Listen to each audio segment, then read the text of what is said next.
James Helder, IFL TV, in association with MTK Global. With me, I've got Callum Smith. We're here in Monaco, Monte Carlo. What a nice day. Yeah, very nice. How's things? Yeah, good, very good. Just having a look at how you live today, how the other half lived. I've got to say, you guys are truly blessed. I wish I could afford to live over here. But no, a nice place. I think of worst places to get sent for a boxing gala. Okay. Let's talk a little bit firstly about the Dirrell situation. Is it on? Isn't it on? It's been a bit of a saga for yourself, to say the least. And I know you haven't boxed since December, trying to get this sorted out. But let's just talk a little bit about this. Yeah, it's been frustrating, to say the least. It's been on 1 minute, off the next. I got told May the 6th when they won the pace bid, so I got in training and started training for May the 6th, and then it was being put back to May 27th. We signed the contract. Well, we got sent a contract for May 27th, and then as it was getting closer, they were like, oh no, it's too late, we can't do May 27th, we'll have to put it back. And then I got told September the 9th in LA, which I agreed for. I thought that, no, LA is a good place, it's neutral, and no, I just want to win the world title. And we signed it, and then it was about a week ago we got told they'd applied to move it to Flint, Michigan, which is where he's from. And it was one of them, and then we were hearing rumours he was moving it to October and stuff, and it was just all a lot of rumours, but it was just never nothing was ever concrete where it was going to be and when it was going to be. And it's just, I've wasted a long time just waiting around to get this world title shot, and my career stalling as it is, and I just feel the need to get back to doing what I do, which is training for fights and winning fights rather than messing around with all the other side of it. And I was offered the tournament a while ago, and didn't really take much notice of it, and then I was offered it again, and then it was sort of offered at the same time. All the Dirrell fight went up in the air again, and I spoke with my family, my trainer and my brothers and stuff, and I just thought, you know what, the best thing for me in my career at the minute is the tournament. It gives me guaranteed fight dates and guaranteed fights rather than just all this messing about. And the aim is still to become a world champion, and I feel that will come, and there's a world title in this tournament, so I'm confident I can win the tournament and become a world champion, and then the WBC, IBF, WBO, them titles will be there to fight for after the tournament. But it was more just a selfish reason for myself and my own career. I felt I need to get back fighting. I've waited too long doing nothing, and this was the quickest option to start fighting again. Do you think you was being intentionally messed about in terms of being pushed back, logging you out, that whole process? Possibly, we'll never know, but it's one of them. If that was the plan, then it worked. But I don't know what their intentions was, but it just got a bit too much for me waiting around. I was mandatory in April, and then I knew DeGale, Jack were going to have a unification, so I waited for that, and then Jack gave it up, I waited for that, and it just felt like I was just never ever going to fight for the title. And I think this tournament's a great idea, and as soon as it was offered, there was actually talk of me getting me and Dirrell in it, and still have the WBC title fight, but in the tournament.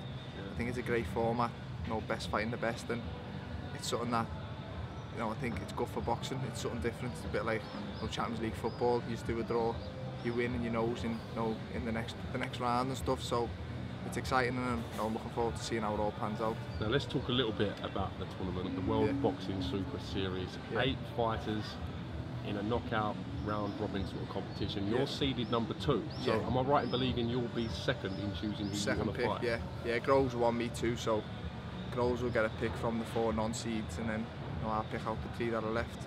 But no, it's good. It's a good format. Is there anyone who you target for them early fights? You must have something going through your mind who you would prefer to get first. Not really. No. I think I've been watching bits with Joe in the room earlier on today, and the 4 non-seeds, but all 4 of them are unbeaten. So they're not as if the 4 easy fighters. I'm sure if you ask all 8 fighters, they believe they're good enough to win the whole thing. And I think that shows how strong the tournament is when your 4 non-seeds are all unbeaten fighters, and they're all good in their own right. But I've watched them all, and do I believe I beat all of them? Yeah, I do. But I think I can't really just have my mind set on one, because if I stand up there tonight and George Groves picks him, then that leaves me in a bit of a situation. I'd have to decide on the spot. So we've watched them all, and I'll probably have another little speak with Joe in a minute and just see. We'll pick a couple out who we're going to go with, just in case Groves picks one of them. But regardless of who I pick first fight, I'm going to have 3 fights to win the whole thing, so I'm going to have to fight three out the other 7 at some point. So it's more a case of just for me just getting back in there and winning and doing what I've missed. The bookies in the betting office, there's been some great odds going about. I saw you was 3-1 at the start of the week. I don't quite know if that has changed with our friends at William Hill. I've also seen that Yildirim looks like a massive outsider on the odds. Do you think the odds are right in reflection for someone like in the tournament? Not really, because I think, on paper, I'm favourite, but I shouldn't be really. I'm not a world champion. George Groves is. Bramer's a former world champion and come down from light heavy. There's a lot of good fighters in there, and up to now, I don't think I've done anything to deserve to be named the favourite. I believe I'm the best in it, but from outside looking in, I don't think I should be favourite going into the tournament. But it's betting odds are just a bookmaker's opinion, the same as your opinion, the same as my opinion. It's one of them. But like I said, like you mentioned, Yildirim's a good fighter. He was about to beat Dirrell. He was going to be my mandatory for the WBC, and he's a handful, got a good work rate, he works hard, and his nickname's Mr. Robot, and he lives up to that. But if you're not really a boxing fan, or you're not really studying the super middleweight division, you'll just see a super middleweight from Turkey, 16-0, and you probably won't think much of him. So it's one of them, unless bookmakers probably don't study my division as much as me or anyone else in it, so they probably just seen it on paper and just think he hasn't really got a chance. But looking at him, he is a good fighter, and he is up there, and I think he's probably the best of the 4 non-seeds. Excluding yourself, what fighters do you expect to see in the latter stages of the tournament? Who do you think this tournament stylistically will suit? Who do you think will get through? I don't know. Obviously, Groves is #1 seed. He's the world champion, so he's got what the other 7 want, and that's a world title. So you've got to expect him to at least get to the semis, maybe the final. But like I said, the reason that the tournament's getting so much praise and so much publicity is because it's 8 good fighters, and you could build a case for each one of them to win it or at least go far. So I think that's the exciting part of it, and part that I'm looking forward to getting involved in. If you look at the 8 lineup, you think, wow, that's tough, but then if you put yourself against each one of them individually, I believe I'll come out on top. So my plan is to just concentrate on September, beat whoever that is, and then I'll see who's in the next draw next to me, and see who comes through that and take that fight. To me, it's 3 fights. It's not, it's not a one big tournament like a past fighter in one day. It's 3 training camps, 3 different opponents, and 3 different fights. Just like my last 3 fights, it's just you've got to just take it like that. They're going to be spaced out long enough to, have your camp, have your rest, and have your camp again. So, provided no injuries, I think the tournament should run quite smooth. We've heard rumours that there's massive financial incentives for the winner of this tournament, as well as the highly respected, and by the looks of it, looks fantastic, the Muhammad Ali trophy, which no doubt every boxer would love to have that and be the first one to win that. Talk to me a little bit about the rewards of the tournament. The rewards, obviously the trophy, which is the nice added incentive to be the first one to win it. I think this tournament, if it's successful, be one that goes on for many years to come, and they'll try out different weight divisions. And the money side of it, they've got good backers, which I think it's Swiss people. So, and the way they're working it out, I think it's like you get your entry fee and then the winner gets a bonus. So it's kind of like real prize fighting. You fight for your prize sort of thing, rather than getting the same wage, win or lose. So I think it gives fighters a bit more incentive to go in there and win, and you won't get people who are just there for the payday, because your payday's better if you actually win. So I think that adds a bit more to it, and I think it's a good setup and it's a good way of doing it.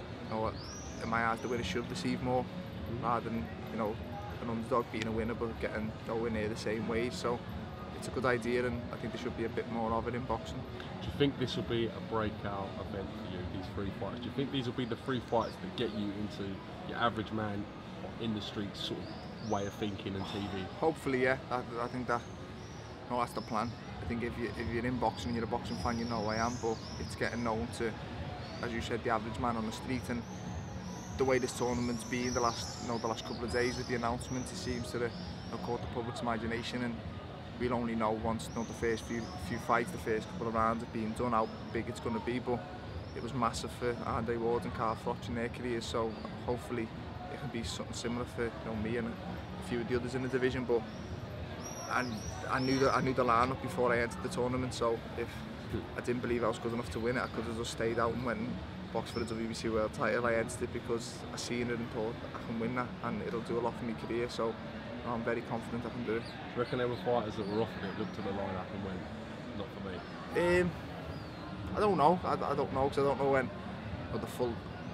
It was only like this week I agreed to do it. As I said, the WBC was still all up in the air, but it's one of them. I think every fighter would look at it and believe, they're in with a chance. I think there's something about fighters drilled into them. They just believe they can beat anyone, and it's one of them. And as you said, the money was good in it and stuff, but some fighters who've been offered this probably didn't have anything else on the table. I did. I had a world title shot, so it was a tough decision for me, but again, one that now it's been done, I feel it was the best decision for me, and hopefully it'll show that it was the best decision for me, and by this time next year.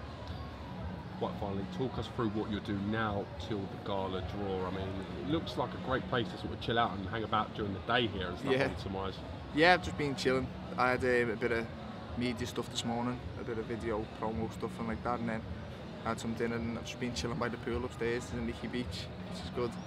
And then got a little smile on your face when you said Nikki's Beach. Is it good? I'll have to have a little look. Yeah, it's all right. But I've just been up there, and then I'll probably go and get some a bit of sleep. I think the gala starts at 11 tonight, and at 11 o'clock last night I was falling asleep, so I'll probably have to go and get a couple of hours sleep, a bit of a shower, and then maybe do a bit more studying with Joe and cement who we're going to pick, because as of now I genuinely haven't got a clue who I'm going to pick. So I've got a few hours to go now, but I think sleep first is more important. I think it's great that there's the English guys in this tournament. I think from our point of view, the Brits, it adds a real sort of that whole spicy entertainment factor, if you like, and the rivalry between the British guys will be intense. Yeah, I think that's what people are looking forward to. I think the first few fights will be, good, but I think people on Twitter have been looking more forward to the possibility of the semi-final matchups and the finals. Me, Groves, Eubank and Cox. There's 4 good British fighters in there, and the potential fight for all either one of them. That was a big fight back home, and I think that's what the public are waiting for. I think 3 of us are seeds, so won't fight.